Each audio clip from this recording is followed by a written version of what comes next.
ಮಾಡಲ್ಲ. ಮಂಡ್ಯನೇ. ಮಂಡ್ಯ ಇಂಡಿಯಾದೊಳಗೆ ಇದೆ ಅನ್ನೋದು ನೆನ್ಪಿಟ್ಕೊಳ್ಳಿ. ಮಂಡ್ಯ ಪಾಕಿಸ್ತಾನದೊಳಗೆ ಇಲ್ಲ. ಮಂಡ್ಯ ಇಂಡಿಯಾದಲ್ಲೇ ಇದೆ. ಮಂಡ್ಯನೇ. ಮಂಡ್ಯದಲ್ಲಿರುವಂಥ ಹನುಮ ಭಕ್ತರು ಯಾರಿಗೂ ತಲೆ ತಗ್ಸೋರಲ್ಲ, ತಲೆ ಎತ್ಕೊಂಡು ಓಡಾಡೋರು ಮತ್ತು ಆ ಹನುಮನಿಗೋಸ್ಕರ ಜೀವ ಕೊಡೋಕ್ಕೂ ತಯಾರಾಗಿರೋರು. ಹಾಗಾಗಿ ಮಂಡ್ಯನ ಇನ್ನೇನೋ ಮಾಡ್ತೀವಿ ಅಂತ ಹೊಡಬೇಡಿ. ನಾವು ನಮ್ಮ ಪ್ರಶ್ನೆ ಇಟ್ಟಿದ್ದು ನೀವು ರಾಷ್ಟ್ರಧ್ವಜ ಹಾರಿಸಿದ್ದಕ್ಕಲ್ಲ. ರಾಷ್ಟ್ರಧ್ವಜ ಅದು ಸರ್ವಮಾನ್ಯ, ಅದು ಎಲ್ಲದಕ್ಕಿಂತ ಎತ್ತರದಲ್ಲಿರಬೇಕು. ಹನುಮಧ್ವಜ ತೆಗೆದೇ ಹಾರಿಸ್ಬೇಕಿತ್ತ.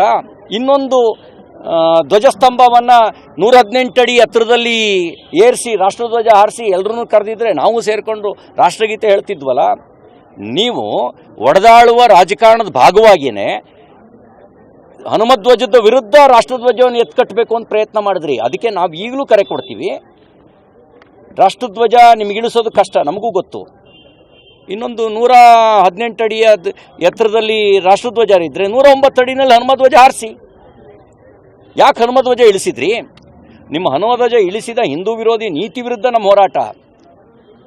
ರಾಷ್ಟ್ರಧ್ವಜ ನೀವು ಎತ್ಕಟ್ಟಬೇಕು ಅಂತ ಹಾರಿಸಿದ್ದು ನಮಗೆ ಗೊತ್ತು. ಎತ್ಕಟ್ಟುವ ಸಂಗತಿ ಅಲ್ಲ, ಜೋಡಿಸೋ ಸಂಗತಿ ಅದು. ರಾಷ್ಟ್ರಧ್ವಜ ಎಲ್ಲರನ್ನೂ ಜೋಡಿಸೋ ಸಂಗತಿ. ನಿಮಗೇನು ಅಂದರೆ ಇಕ್ಕಟ್ಟಿಗೆ ಸಿಗಿಸ್ಬೇಕು.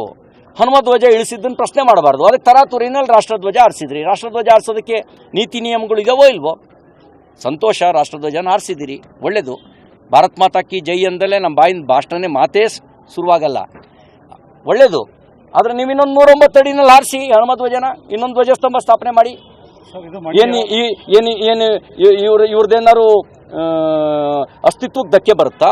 ಅಥವಾ ಇವರ ತತ್ವ ಹಿಂದೂ ವಿರೋಧಿ ನೀತಿ ಮಾತ್ರನಾ? ಹಾರಿಸ್ಲಿ. ಇನ್ನೊಂದು 118 ಅಡಿನಲ್ಲಿ ರಾಷ್ಟ್ರಧ್ವಜ ಇರಲಿ, 109 ಅಡಿನಲ್ಲಿ ಹನುಮಧ್ವಜ ಇರಲಿ. ಯಾರು ಬೇಡ ಅಂತಾರೆ?